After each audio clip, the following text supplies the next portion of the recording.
Hello, good evening, and welcome along to episode 364 of the Total Saints podcast, your home for all things Southampton Football Club. Brought to you by our TSP Patreon community. We couldn't make the show each week without your support. Thanks to Jason McKnight, who has joined our TSP supporter tier this week, and Paul Boyton has joined our James Beattie tier as well. So welcome, and thank you both.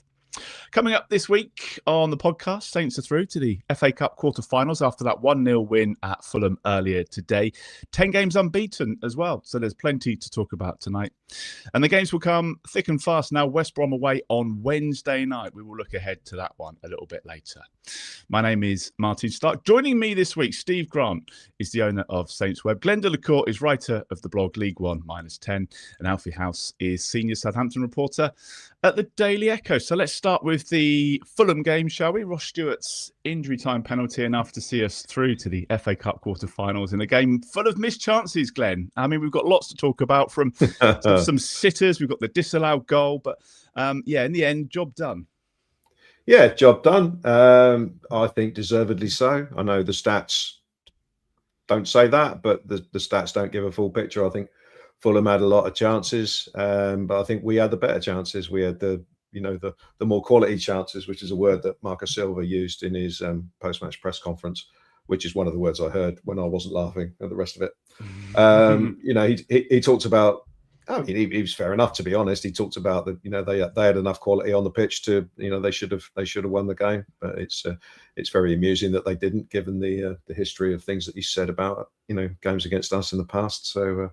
So yeah, I mean, missed chances. I mean, it took us a penalty to get one on target, didn't it? Almost. I think so. So we had lots of chances. Obviously, Scienza was the big one in the first half, where it was actually worse than I thought it was in real time. I thought the goalkeeper had sort of like made himself big and sort of made his mind up for him, but he definitely should have scored there. There was also a couple in the first half where I think it was Azaz and Larin didn't pull the trigger when I really thought, just hit it, and they went for the extra pass and butchered it. So yeah, we had chances. Another one from Finn Azaz in the second half that looped off at someone and the keeper tipped it over the bar. And I didn't feel like we were going to score. I genuinely didn't feel like we were going to score. It was going to go to. I didn't think Fulham were going to sure either. Went to. I thought we were heading for extra time and possibly penalties, which I was just hoping was going to be up our end. But it didn't come to that. I mean, it's up the other end. The penalty decision. I've seen it back, and Anderson, who makes the challenge, doesn't really complain too much. When he carts Azaz over, he kind of kicks his standing leg away as he tries to cut back inside. So just from his reaction, I didn't think that was going to get overturned by VAR, and called Ross Stewart as the man who was going to take it. And nice to see him take a penalty properly rather Good than penalty, wasn't it? Yeah, absolutely. If you hit it well enough and with enough decent direction on it, then it's very even though the keeper gets onto it, he's not going to keep that out. So brilliant. Really, really good defensive performance, really good team performance in terms of hard work. And I thought overall, considering we were the away side, we were the championship side and all that, thought overall we deserve to win, and they can't really have too many complaints. I'm sure they will have, and I'm sure we'll get onto why in a minute. Well, they made 9 changes, Alfie, didn't they? But there was still enough. You would think they'd have enough quality there to at least put the ball in the back of the net once. But it looked like for everybody there that it was all heading to extra time and maybe those pens. Yeah, I think we sort of spoke about it last week, that Marcus Silva would make a lot of changes based on the previous rounds. But you still look at that team, and obviously Harrison Reed, one of the players who comes in, Anderson, who gives the penalty away, is their starting centre-back typically. Timothy Castaña's played for Premier League clubs. Oscar Bobb looks really good. Rodrigo Muniz, Smith Rowe, Chukwueze. These are all players that would be standout players in any championship team. So although they've made 9 changes, it's still very much, I think, a Premier League team. And they've had 24 shots over the course of the game. And I think about 6 or 7 were from outside the box. The rest were from in the area. They probably should have done better. Perez made a couple of good saves. Also, they had 2, they put the ball in the back of the net twice. And it was ruled out once when Daniel Perez booted the ball into the back of Ryan Manning after a period of about 3 or 4 big defensive blocks in a row. Actually, Ryan Manning decided to make another one and ended up going sort of to Rodrigo Muniz. He put it into an open goal, and it was ruled out for a rolling ball, which Marcus Silva obviously wasn't happy about, didn't agree with. I think even Tom the Record said, to be fair, that he'd feel hard done by if that decision was against him. But at the end of the day, it's a rolling ball, so it is what it is. And then the second time is clear offside. Anderson's initial header to Perez, which he saves, is then tapped in the box, but Anderson is offside, so it's the right call. But despite all of those numbers and those chances and stats, as Glenn said, I left that game thinking Saints were absolutely deserving winners. They were the better team. It could have gone either way, yes, but Saints were the better team. I think Tom Derecker in his post-match press sort of said, it wasn't beautiful. It wasn't beautiful football. I totally disagree. I think that is beautiful football. Going away to a Premier League team, all right, you only have 30% possession, but the speed with which we counter-attacked from every set piece, it felt like they'd have a corner, we were through on goal, 2-on-1 or 2-on-2 at every single point. Even when Scienza missed that big chance that Glenn spoke about, the big one, he had Carl Larin to his right, who was offside and wasn't actually giving him an option, but it should have been a 2-on-1. It should have been an easy tap-in, really. So I thought it was one of the best performances of the season, to be honest. I thought that really clever tactically, the way they set up, ate a bit of pressure, broke quickly, players did their job. Taylor Howard-Bellis was unbelievable with the captain's armband. Seeing more of that leadership and him stepping up. Nathan Wood came in for Jack Stevens and did really well as well, which he needed because obviously his run before coming out of the team wasn't the best. So I left them being really impressed by that performance. And also in-game adaptations that maybe go under the radar a little bit, but Leo Scienza and Tom Fellows swapped over the wings at half-time, I think it was, and ended up playing quite a big period of the pitch on different sides of the pitch, which Tonda says was sort of down to the fact that Scienza was being pegged back by their right fullback who was attacking too much, so he'd rather sacrifice Tom Fellows in a way, let him do the hard work and have Scienza as a freer man down the right, which to be fair was where all the chances were coming from for Saints, down that right side, getting in behind. Clever. I thought Tonda did really well. The players put 110% in. Very impressive. Must have been absolute scenes in that away end, Steve, when that penalty went in. What was it like? Yeah, it was good fun. I mean, that putt in the end at Fulham has been there for about 20 years now, and it still feels temporary. So it does kind of feel like when you're jumping up and down that your feet might go through the floor at any given moment. But no, it was excellent, and the atmosphere all afternoon was brilliant from our end. Couldn't make out an awful lot from the Hammersmith end, but then I mean, let's be honest, Fulham didn't really give their fans an awful lot to grab onto. Really, I didn't think they had a lot of possession and ball in and around sort of the final third, but I mean, in terms of sort of real moments where you thought, oh Christ, we got away with one there. There weren't many. There was that Perez's good save in the second half where it's smacked him in the face. And I think there was one from a corner where I think he's kind of got something on it at the sort of scrambling across to the far post.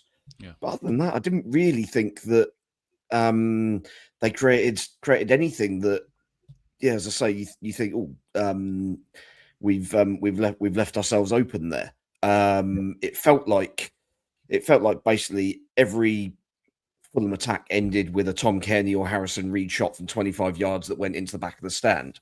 Now, obviously, the stats will say otherwise, but that's certainly the way it felt. It didn't feel like they were getting shots off from inside the area. Anything that was hit from in the box, we had 3 or 4 players throwing their bodies in the way. I think nine of their 24 shots were blocked, I think. So that shows to the sort of commitment levels. I mean, perhaps doesn't necessarily say that positioning was great initially, but you throw your body in the way and you kind of hope for the best at times. But yeah, it's for once, things have fallen our way. I mean, there's plenty of games we've seen where someone throws their body in the way and the ball ends up wrong foot in the keeper and ending up in the top corner. But no, as both the guys have said, I think we were deserving winners, and the big chances all fell for us. Scienza twice, Larin second half, Azaz second half, and then obviously the penalty. I mean, you look at the stats. Apparently, we only had 5 shots. 3 on but target, we got in wasn't it? 5 shots and 3 on target. Yeah, but we got into so many good positions, especially in that first half. You kind of thought, well, how have we only had 2 shots here in this first half? Because so many times we were absolutely murdering them on the counter attack. But then they cut the ball back and it wouldn't get. Final ball in that first half was terrible. I don't necessarily think it was the decision making. I think we made the right choices. Like that one that fell for Azaz, where he's then tried to kind of clip it to the far post. I think that's the right call, because I think, I mean, Azaz just hammering it wildly from only just inside the corner of the penalty area. I think that's a really low percentage shot goal chance. Whereas we had a free man at the far post. Problem was execution. He overhit it, and there were a few. I mean, there was one that James Bree got round the back, and he's then fired the cross in kind of into the sky, almost out for a throw in the other side. A couple of others where I think Larin did well and tried to get one through for, I think it was Azaz it was going to fall to, and defenders kind of just got in there and got a nick away for a corner. So we were creating chances all afternoon. And it was, I guess maybe it's kind of the perfect way to win it, isn't it? You do it in injury time, where the opposition don't have time to kind of make any real changes. I mean, they took Harrison Reed off and threw on Raul Jimenez. It's like, I mean, good, cracking imagination there, Marco. Well done. But I mean, their substitutions didn't really make an awful lot of difference. I think Iwobi coming on looked like it would be, like we said before this game, that last season, that game at home to Fulham, where they were able to bring 5 quality players off the bench, changed the game in their favour. Yeah. And the subs they made this time didn't really do it. You thought Iwobi would be the guy, but we noticed what he was doing, and Eckert wisely told Tom Bragg, right, you're just gonna shadow him for the rest of the game. And all of a sudden, he was out of it. The ball wasn't coming into him anymore. We were able to kind of put a stop on it. Was that an informed slip of the tongue there, Steve? You called him Tom Bragg, which actually is the name of Cam's older brother, who also plays football. No, I said Tonda. Oh, okay. I'm sure you said Tom Bragg, but maybe okay. But yeah, who does Tom Bragg play for? He played for Wimborne and Eastleigh at one point. Okay, I'm not sure he plays for. Fair enough. Fair dues. Sorry. But yeah, but our substitutions had the effect that they were intended to. Yeah. The subs kind of improved us, gave us a little bit more energy, gave us specific skills. I think Stewart is certainly a more rounded player than Larin, which then suddenly meant that Anderson had something else to worry him. Sort of from a defensive perspective, it wasn't like we were just going to lump the ball up to, like we were doing for the first hour or so, lump the ball up to Larin and hope that he can kind of bring it down and control it and then bring somebody else into it. Stewart was able to get him on the turn and run the channels and get Anderson running backwards towards his own goal. And all of a sudden that kind of opens the space up again for us. And it was giving us so much space in certain areas. And yeah, I mean, it came from another high turnover, the goal. The penalty decision was us winning the ball on halfway. Suddenly, Reed and Kearney were too far forward because they were expecting a flick on. And we've got a load of room for Stewart and Azaz to do what they do. And yeah, finally we got a decision our way from Jared Gillett. I mean, I suppose you weren't impressed with the ref, were you?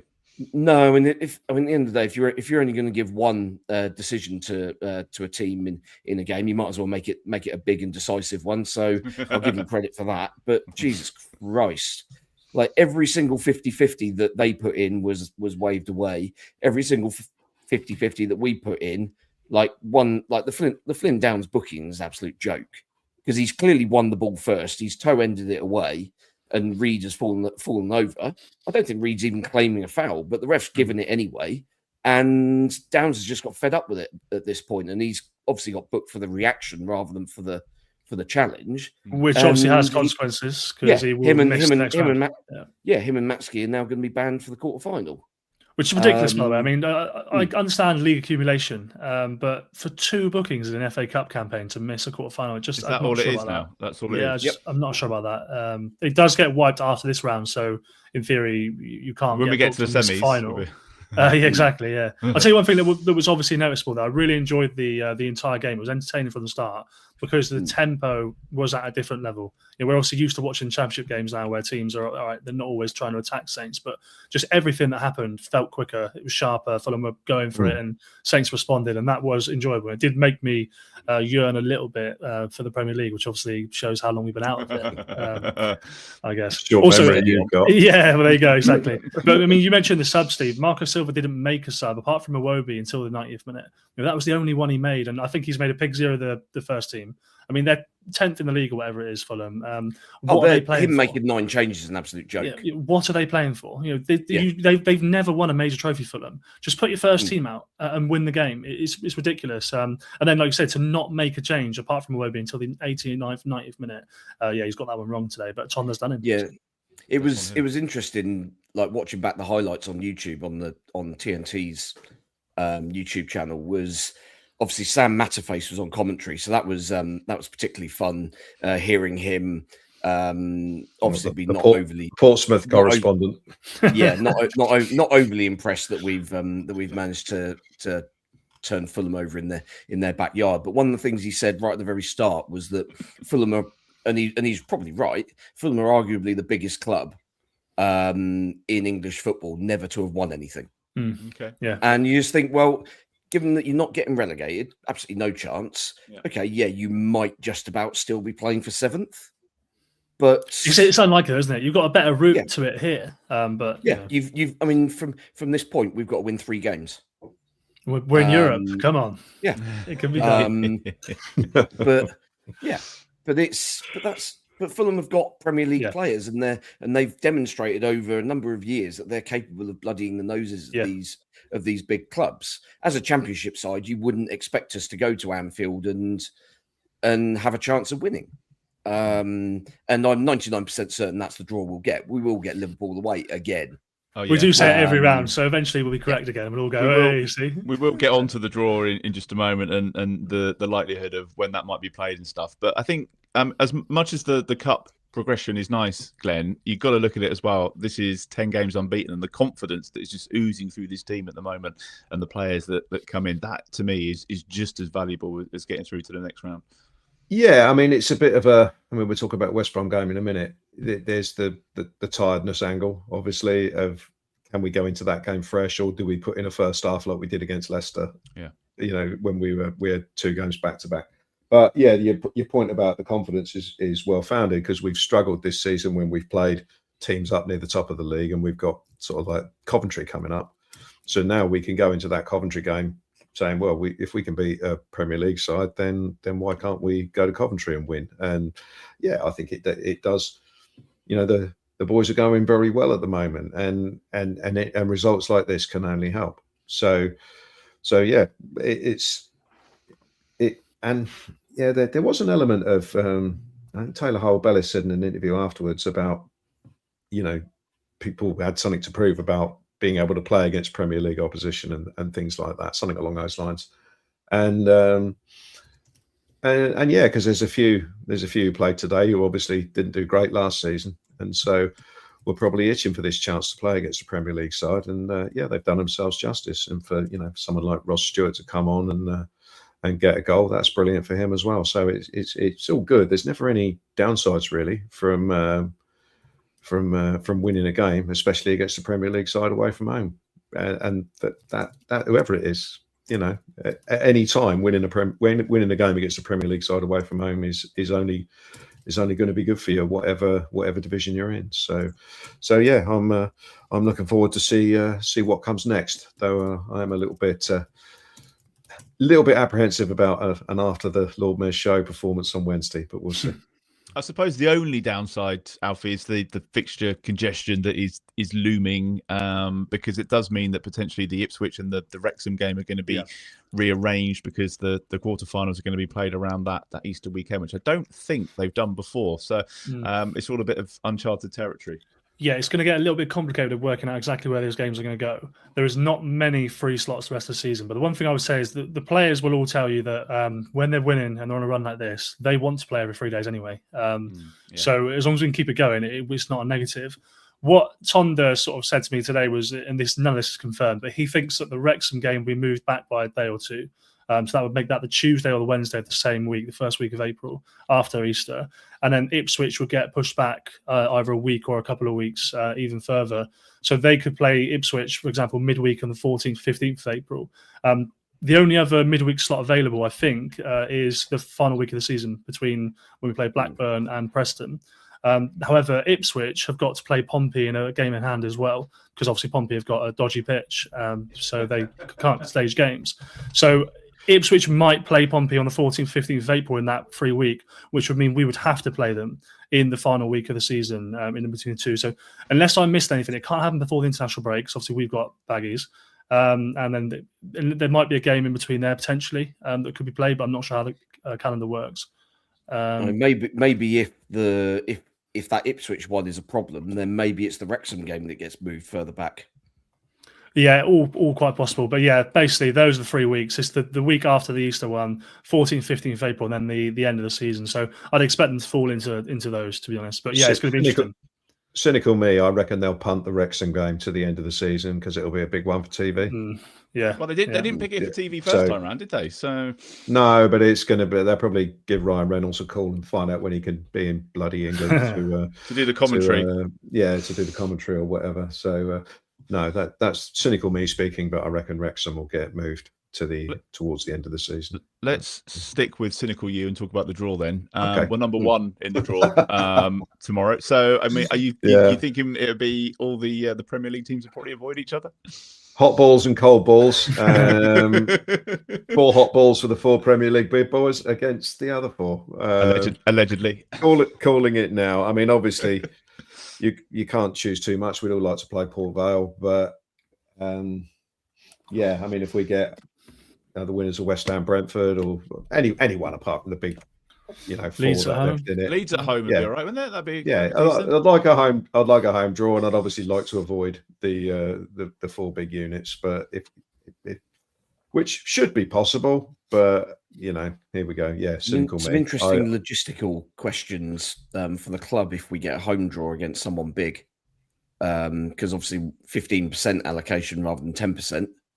How are they? Where are they putting the extra sort of 1,400? Because the away end's not big enough. Fans. Yeah. Well, it would quite simple. You just have to portion off a bit of the Kingsland stand, wouldn't you, and just move people. I assume so, but it's costly. Yeah, I mean they've introduced enough doubt into how they're managing this now. The way they've kind of rigidly fixed where the away end is. We don't have any scope to reduce it because we only have to give 2,000 in the Championship. And similarly, they have no scope to increase the boundaries if they wanted to. So it's they've given themselves a little bit of a question mark. So it would have to be an allocation of 4,800 then, 15% of the same areas, which is exactly the amount of fans took to Craven Cottage today, and that was a lot of people. A lot of noise. Yeah. So if it was Liverpool away, then Steve, presumably we get a pretty decent allocation, and off we all go. I mean, theoretically, up to about 9,000, because Anfield holds 60,000 these days. I mean, I think same with Arsenal, would it be? Yes, it would be. I think Arsenal. We've sold 9,000 at Arsenal before. I think we played them there in.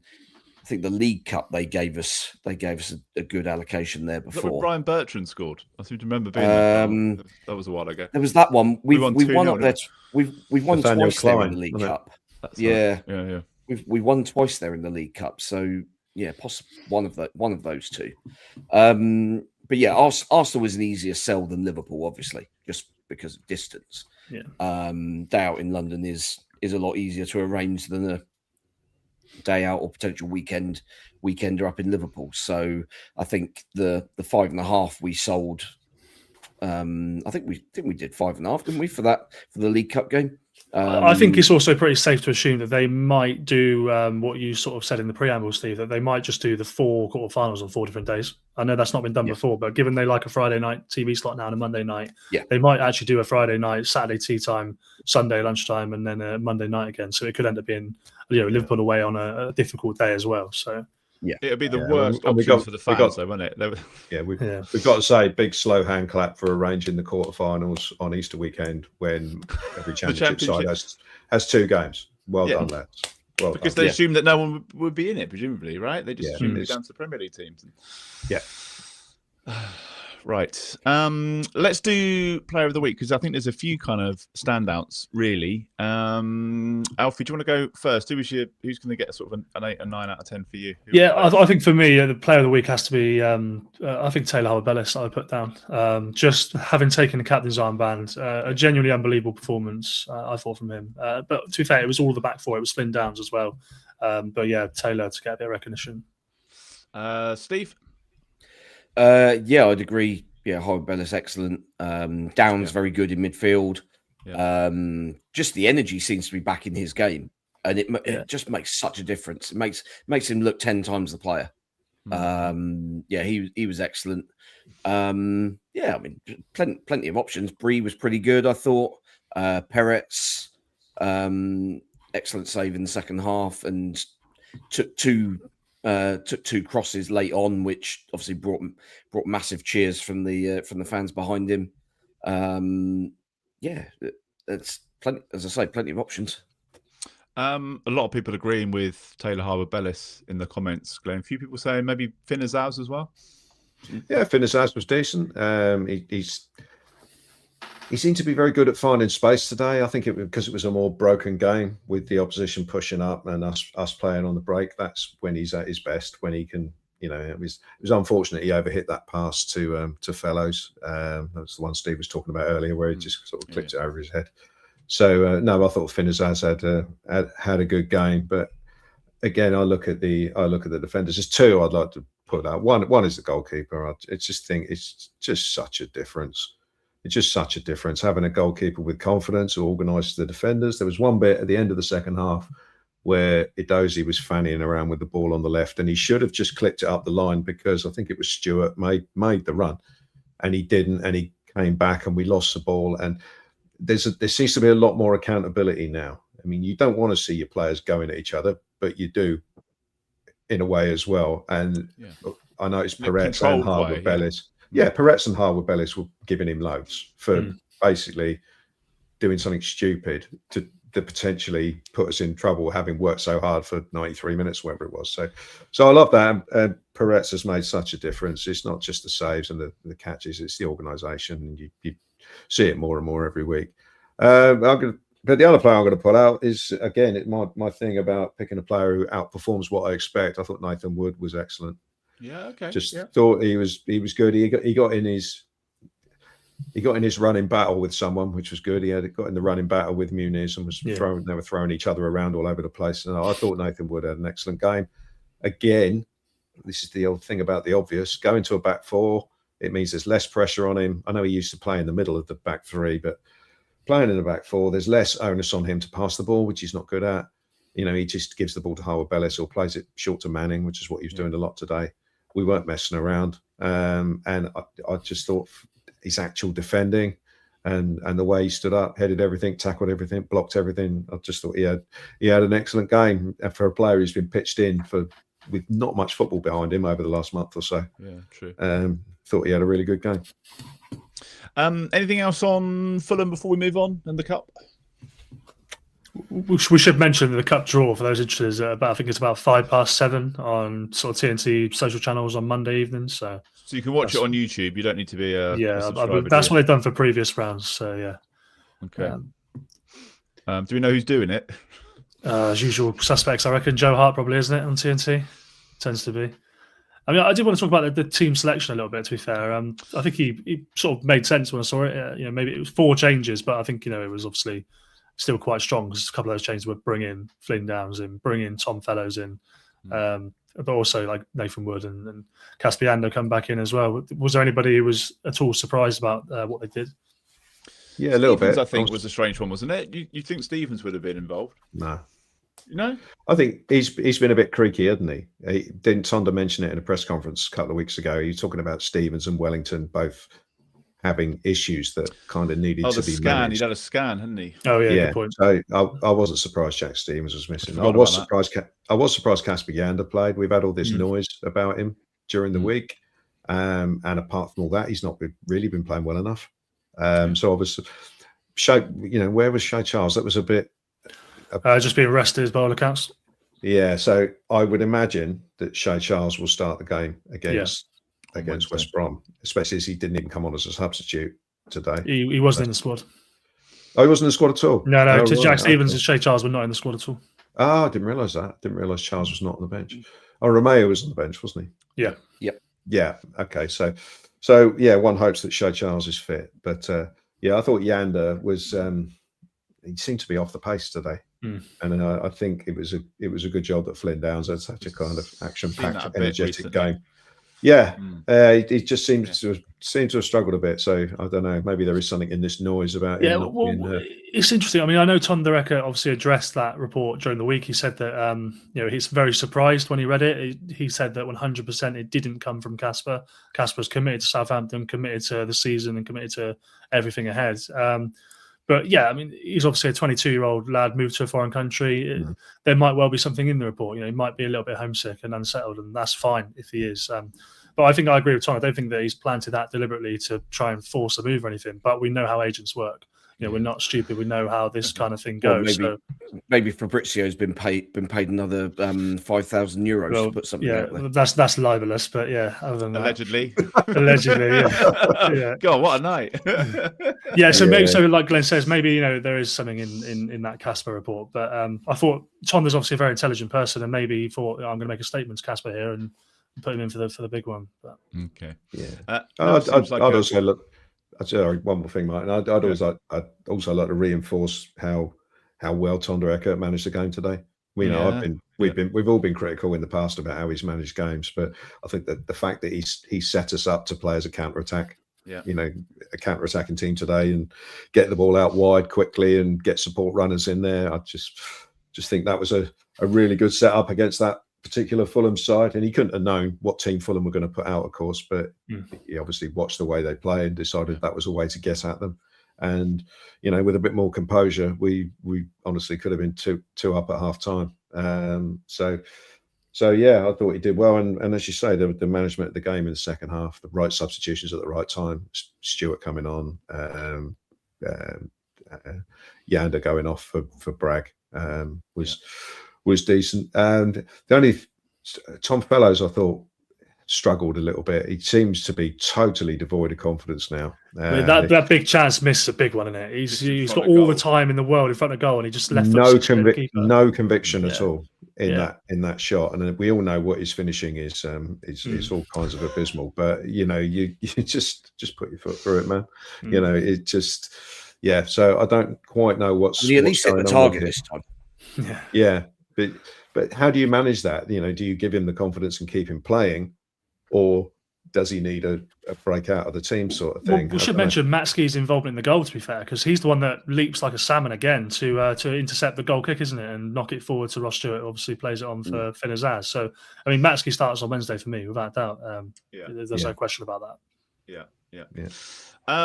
All right, we'll get onto that game in just a moment. I wanted to say thank you before we move on to anyone that's taken the time this week to sponsor us for Benali on Tour. It seems like as soon as the pod's live or once it drops on a Monday, then the inbox is just full of people that have made donations. If you've not heard, so the Benali on Tour this year, they're doing the 10 Lake District Summits. Alfie and myself are going to go. Producer Alex is coming.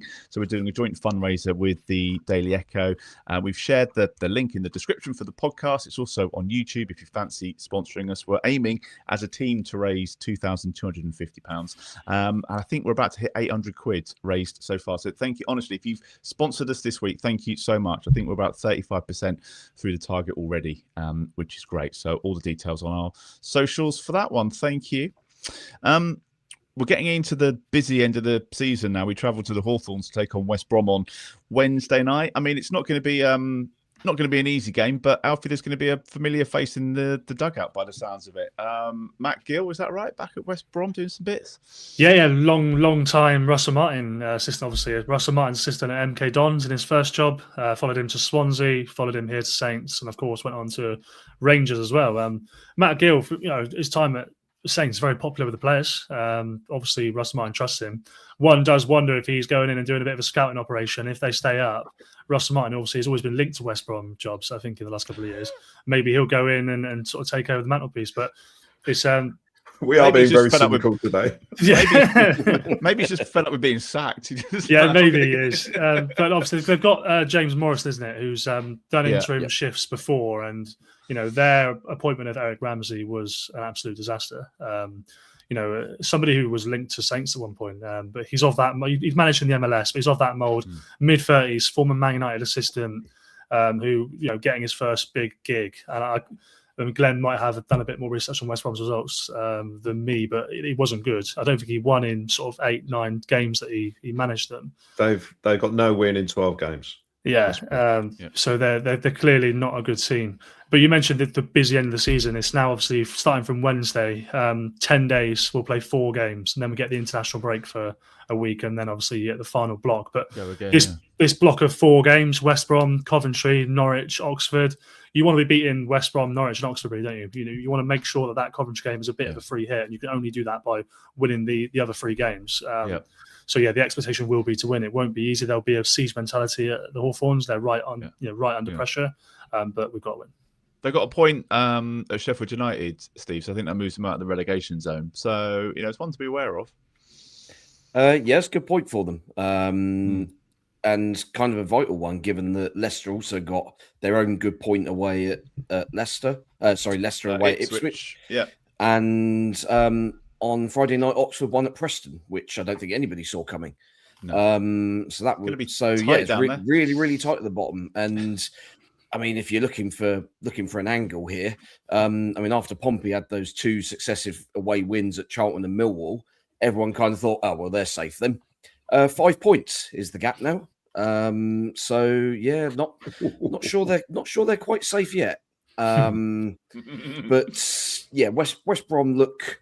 Yeah, they just look like a side that's lacking shape, lacking confidence, lacking leadership. Basically, everything we've described Saints as in the 2 sort of low points of this season. But they've kind of managed to string it out for most of the entire campaign under 2 different managers. Whether James Morrison and Matt Gill can kind of galvanize them and put them into some kind of functioning unit over the course of what they got 11 games to go, who knows? But certainly from what a lot of people have seen kind of the last sort of 2 months or so, they look the team most in jeopardy. There seems to be a little bit of fight from Oxford. Blackburn have kind of coasted away from the bottom 3 now, really. Pompey have been, as I say, a little bit away from it for a month or so now. And Leicester have got a couple of good points on the road away at Middlesbrough and Ipswich. So West Brom are the ones that are looking like the sort of dropping stone. But as I say, good point yesterday. So maybe that's them on hopefully not on the road to recovery until next week. But I think we go there full of confidence now after today. It won't be a huge amount of changes to the lineup on Wednesday night, I wouldn't think, but there's enough competition for places in key areas that players know that they need to keep the levels up. But at the same time, everybody just looks as if they're relaxed and slightly enjoying things a little bit more, which I do it's one of those intangibles, isn't it? But it does seem to make a huge difference. If you're having a good time of it, then results feel like they come a little bit more naturally. It's been a while, hasn't it? Glenn, I guess like Stevens will be rested. Shay Charles might come back in as well. Do you kind of risk Ross Stewart from the start for this one, or persevere with Larin? Alfie's nodding. I don't really know. I don't know. I mean, they're obviously managing Ross Stewart again after trusting him to start games. I don't see a reason really to start Ross Stewart in this game if as long as Larin's fit as well. So I don't know. I think Shay Charles will come back in. I think Jack Stevens will come back in as well. But the rest of the team, I think, will more or less stay the same.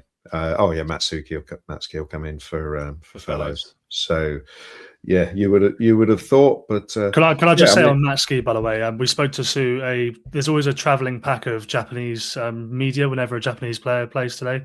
We spoke to them. We asked them, how do you pronounce his name? They said Matsuki. It's 100% Matsuki. All right, it's settled. I'm still going to do it wrong. We're sticking with that. Yeah, deliberately. But no, I see this game as quite difficult. West Brom, though they've been largely terrible this season, both under Ryan Mason and not so much Eric Ramsey, but they've got some good players still. They shouldn't be where they are based on the players that they've got. So new manager, he's a West Brom sort of club legend. This is his first home game, I believe, as the interim manager. So we've got to make sure that we can see out any sort of increase in effort, new manager bounce. At the end of the day, they're not a very good team, but they're going to come flying into this game at the Hawthorns. They know that they're in a 10 or 11 game, whatever it is, sprint to the finish to try and stay up. They know that at the moment they're going down, so they absolutely have to improve, and they will want to start that on Wednesday. And I'm slightly more. I mean, we would. 91st or 90th minute today, before Ross Stewart scored, we were thinking, we don't really want extra time in this game because that really is going to sort of eat into our preparation and the recovery and all that for the game on Wednesday. But not got that to worry about. But they do have some players. I mean, the game against them at St Mary's, we were 3-0 up and coasting, and then they brought on Mikey Johnston on the wing, and he caused absolute havoc with his set piece delivery. Just general crosses into the box. I note with interest he didn't play in the last game, so I don't know if he's injured. Hopefully he's not available. But he was a massive sort of bright spark for them against us, and nearly got them a point. Let's face it, they had chances to equalise, didn't they? When they got a bit of a wake up call, that one, wasn't it? Yeah, it was not great. That was one of our terrible second halves. But So I don't think this is going to be an easy game, but we obviously should have enough to win it, because at the end of the day, West Brom are down where they are for a reason. But I do think they will be better than they certainly were under Eric Ramsey, and they will certainly have more fight about them. So I think it will be a difficult one. According to the Y-Scout report of their last game, they went to a proper flat 4-4-2 in the last game away at Sheffield United. So, maybe that's not what they do at home at the Hawthorns, but it could be. Interesting change they did make at half-time. They brought their centre-back Bielik off, and they brought Charlie Taylor on to play centre-back for the second half. He obviously can't. He obviously can't play this weekend, because as far as I'm aware, we haven't sold him. He's still on loan, isn't he? I haven't missed that. Yeah. So I mean, everything I've read from West Brom fans, Taylor's been an absolute disaster for them. Has he? Yeah. So I'm not sure why he came on at half time. But I echo what Glenn said, really. And with Morrison being that sort of club legend figure, they're obviously going to be up for it. It's going to be a completely different game to the one we saw today. We're not going to have counter attack after counter attack after counter attack. Bit slower. But I would start Ross Stewart, I think, personally. But unless obviously there is some data to say that, to be fair, they shouldn't, then fair enough. But Carl Larin did a really good job today, but the touch isn't quite there. It doesn't look 100%. I just feel like Ross Stewart gives me more confidence, a bit more rangy. But maybe I'm wrong. Maybe Tondo will go with Carl. Well, we know that if the data is there, they'll certainly be using it. Exactly. So that would be a data-led decision, won't it? Should we do? We will have an extra pod on Thursday night to talk about that game, and obviously look ahead to the big one at the weekend. Let's do a few score predictions for this then. I think, as one of you said, West Brom, their winless run now up to 12 league matches. So score prediction for you, Steve? I do just kind of think that we feel like we're in a little bit of this sort of playing off muscle memory now. We know how to get it done, and West Brom frankly don't. as that 12-game winless run testifies. And I mean, they've not scored many goals either. But you kind of think, yeah, I mean, obviously they're going to try and raise the game a little bit for first home game without the disaster manager in charge.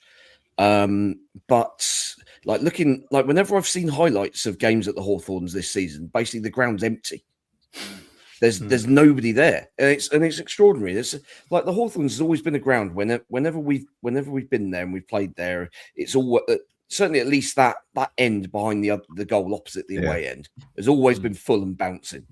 And their away support's always really good as well. The atmosphere has always been good there. But I mean, if that set of fans are basically given up on this season, I mean, maybe it's just because of the current team and with club legend in charge, albeit temporarily till the end of the season, then maybe they all file back in again and we see a sellout for Wednesday night. But if that ground is half empty, then that feels like half the battle won. I think you get over any kind of sort of influential home crowd. And if there isn't an influential home crowd in attendance, then you're basically, as long as you don't do anything stupid, then you can play your normal game and feel fairly relaxed about the situation. So I think we go there full of confidence, and I think we get the job done. I'll go for a repeat of the last visit there, 2-0. 2-0 win. I mean, normally, Glenn, we'd be saying like, they haven't won in 12, so we all know what's going to happen and hold my beer and all that kind of stuff. But it doesn't feel like that sort of moment right now, does it? It feels like we kind of moved on a bit from that. The only concern for me is just not turning up, basically, and the energy not being there. But you got to trust.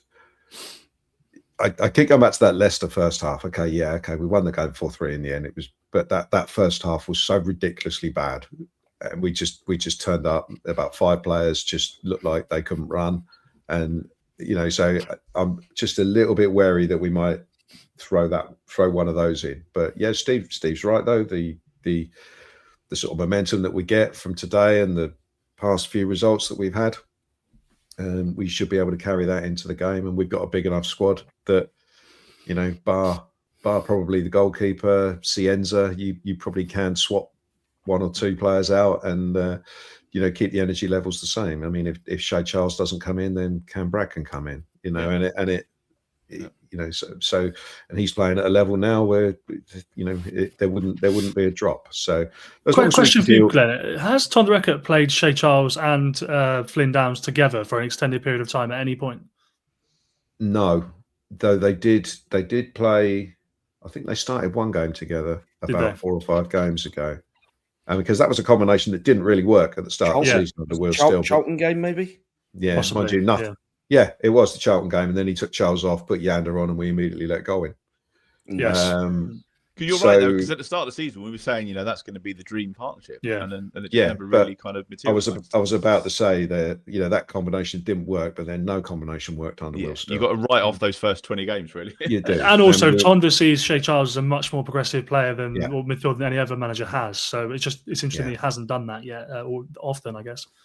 It'd be interesting to know about Shay Charles's fitness levels, because he seems from the outside to have been rested and managed a hell of a lot more than you would expect, given how long ago even the relapse of his injury, the recurrence of his injury was. They're obviously worried, aren't they, with the hamstring? Yeah, sure. almost being rested more than Ross Stewart, which is something. Yeah. So no, bring the game on. How do you see it playing out, Glenn? What score? I think all things considered, I'll go for a 1-0 win.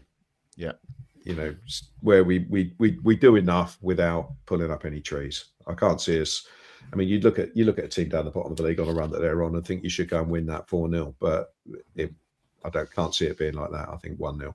Not with our finishing at the moment. I'm seeing 2-0s, 2-1s, a couple of 1-alls in the comments. Alfie, do you want to complete the set? Yeah, 1-0 was the one I was going to go for, so that'd be a scribble for me. But I'll take a different score. I mean, look, I mentioned the two strikers they played, Daryl, DK, and Hegebo. They're both 6 foot plus lumps, so I think we know the way they're going to approach the game. I think we've got the defenders that kind of suits that at the moment. It's obviously key for Flynn Downs to not get booked, and certainly not for dissent. It's fine to do it in the cup game, but remember now, obviously, he's on that 9 yellow card buffer. If he gets one more, he misses Coventry and another game. So we need to avoid that. And also, West Brom's goalkeeper, Max O'Leary, they signed from Bristol City in the summer, I think, or maybe in January. Oh, yeah. I don't rate him personally. I think he's got a bit of the Gavin Bazunu about him in the sense that he can make good saves, but he just lets in ones that you're like, well, it's not 100% his fault, but could he have done better? And I think when you keep asking that question about a goalkeeper, we've seen the difference someone like Daniel Perez can make. So I will take a 2-1, and I'm going to say that I reckon there'll be at least one from Max O'Leary, which is really mean, but I'm going to say that. James Bree from outside the box. Yeah. Right, nice one. Well, if you want to, sorry, just one question on the whole suspension thing. Given that the Coventry game is the cut-off, isn't it? I think. Yeah, right? Up to and including. So, do we possibly take a view that actually we rest Bree and Flynn Downs. On Wednesday night? Yeah, there is an argument to do that, but then you're risking 3 points against West Brom is worth the same as 3 points. Yeah, but what I would say is 3 points against Baggies is worth the same as 3 points against Coventry. So if he gets booked in the Coventry game, he still misses 2 games anyway. So he might take that approach, but I don't think you do. I think you play the game in front of you and win the game. Yeah, I agree. Chance to get booked. I agree. Go for it. If you want to play along with the predictions, all you need is a Patreon login and you'll find the leaderboard and how to play on the website. So head over to totalsaints.co.uk. Any other bits? What else has happened this week? Unless there's anything major. I mean, the 21s won again. They're a couple of points off top in PL2, and we're coming up to the point where the playoffs could be getting going again with the 21s. So you were there Friday? Was it Friday afternoon or Friday night? Yeah, that was a couple of weeks back now. But they played again and beat Nottingham Forest 2-1. Nick Oyukunle scored. Right. Silla Debaga scored again.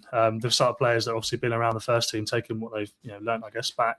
But I think we'll start talking maybe a bit more about that when they actually get into the playoffs, where it really matters. Yeah, talking of playoffs, we've got the change of playoffs next season. Oh yes, yeah, going down to 8th place. Not for me, Clive. Yeah, purely financial, right? I mean, that's it's taking something that works perfectly well and changing it for money. It is the way it seems to me, but I can kind of see some advantages of it. I mean, it gives an advantage for 3rd and 4th over 5th and 6th.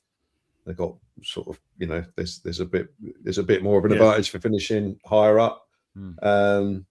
It stops people moaning so much about the parachute teams going straight back up, because now there's an opportunity for a couple of others to sneak in there and have a chance. But I just basically don't like the playoffs altogether. But I understand that they're here to stay. And all right, Grandad.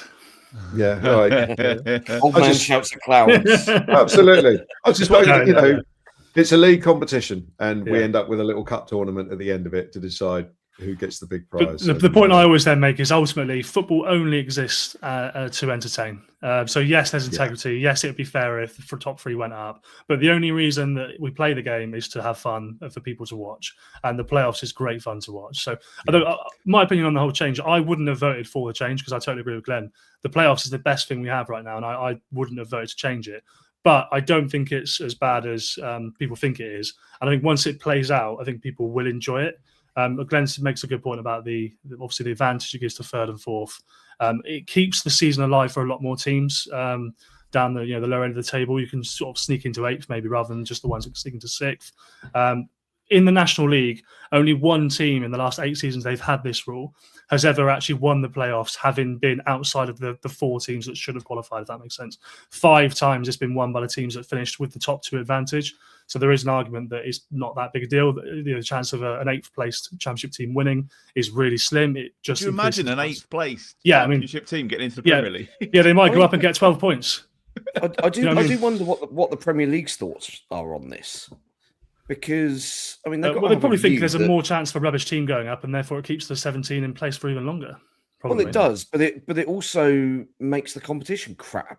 Because if you've got a team that comes up that fares even worse than we did last season, how even worse than Wolves did over the first 6 months of this season, then you are going to have a team that that goes back down with like 7 points. Yeah. And it's like, what's the point? There is no point. All you're doing is just creating misery. Yeah, but it's one of those things where there's lots of things with football where it gets to a point where it's the right size, and once it goes past, it's like the World Cup. There's World Cup coming up. It's now 48 teams, 32 teams, absolutely ideal, easily divisible by 2. You go down to 16, 8, 4, 2, 1, get your winner. Great. That's the ideal size for it. European Nations Championship, 16 teams, ideal size for it. As soon as it goes bigger, it just goes over the edge, and just because the Champions League now, it's ridiculous. Dilutes it. It's just ridiculous, and so we've ended up with these problems of trying to fit in rearranged fixtures or extra fixtures, and it just goes too far, and you sort of there's already issues being spoken about the teams that finish 3rd and 4th might have to wait 2 weeks after their season's finished before they play their first playoff semi-final, and these issues don't really seem to be considered. It just like, oh no, let's make it bigger. It's always make it bigger, make it more games, more money, and there comes a point where it just becomes too much. And now this old man is going to stop shouting at the crowds. No, but it's a fair point, right?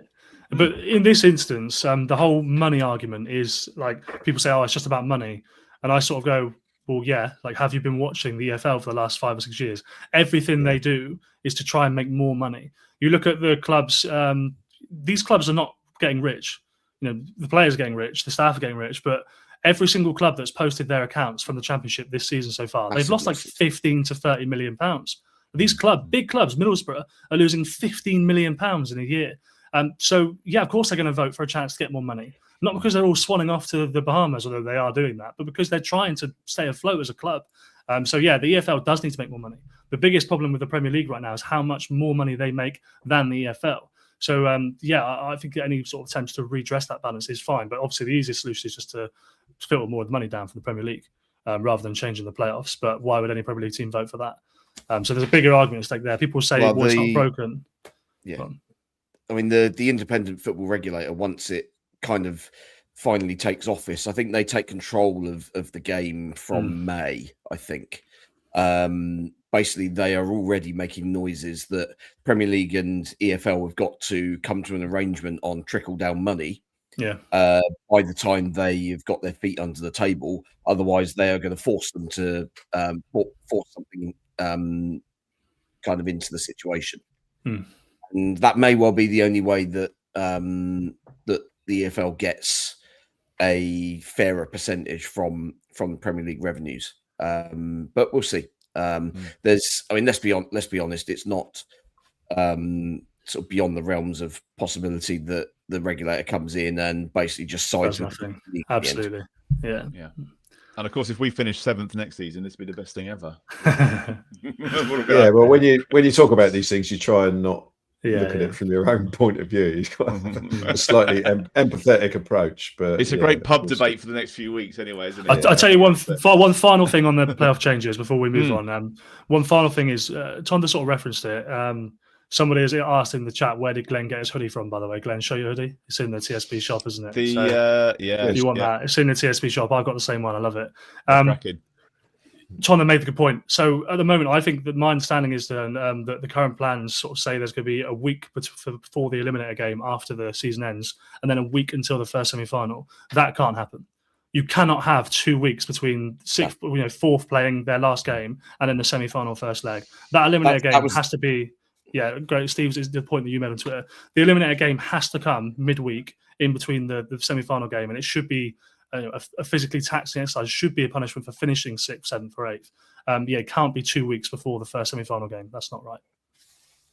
Yeah, I mean the National League playoffs, where they've obviously taken this idea from. Case in point, last season, York City finished on 96 points in second place. And had to wait, I think it was 15 days from the end of the season to playing their home semi-final against Oldham. Oldham turned up. They played a game the week before, were match sharp, on a bit of a run, bit of momentum, and they went to York and they smashed them 3-0. and got promoted in the end in the final after extra time against Southend. So yeah, they've got it's got to be done in a way that, as Alfie said, that finishing in those lower positions is a genuine sort of negative. You've got all the work to do from that position. You could even make the case that if you play that one-legged eliminator game, obviously the higher placed team is at home. Maybe we're not going to make it go to extra time and penalties. If it's a draw after 90 minutes, home team goes through. Unprecedented. Well, I mean, it goes one of two ways, doesn't it? Either home team goes really negative and just plays the 0-0, but there's a lot of jeopardy and risk involved in that. So yeah, I mean, maybe it's a debate that's going to run and run, isn't it? That's for sure. Yeah. We posted the link to Glenn's hoodie, by the way, in the chat. So if you want to grab one of the hard selling. Sorry about that. Right, listen, we will do an extra pod on Thursday night, so we'll do that after the West Brom game. So we'll run through everything from there. Thank you for tonight. Thank you for all the chat and the comments as well. It's been a busy one. You can follow Total Saints Podcast on all the social media platforms. We are at Total Saints Pod. If you want to check out the merch store as well, shop.totalsaints.co.uk. Not just the hoodies, there's loads of other bits on there as well. As I mentioned earlier, we're also on Patreon. That's where you can support the podcast with your monthly contribution. Just visit patreon.com/Total Saints Podcast. And each of the tiers comes with different perks, including some shout outs each week for patrons in our Francis Benali and our Mick Shannon tier. So thank you to Dave Melton, Andy Hollis, Anthony Thompson, Gavin Ford, James Harron, Nicky Nicholson, Peter Montalabo, Southampton NY, Drew Dyer, James Kibbe, Red 76 Tax, Michael Blackmer, David Mansell, Nick Gardner, John Collison, Voice FM, Andrew Steele, and James Ravencroft. They're all in our Francis Benali tier.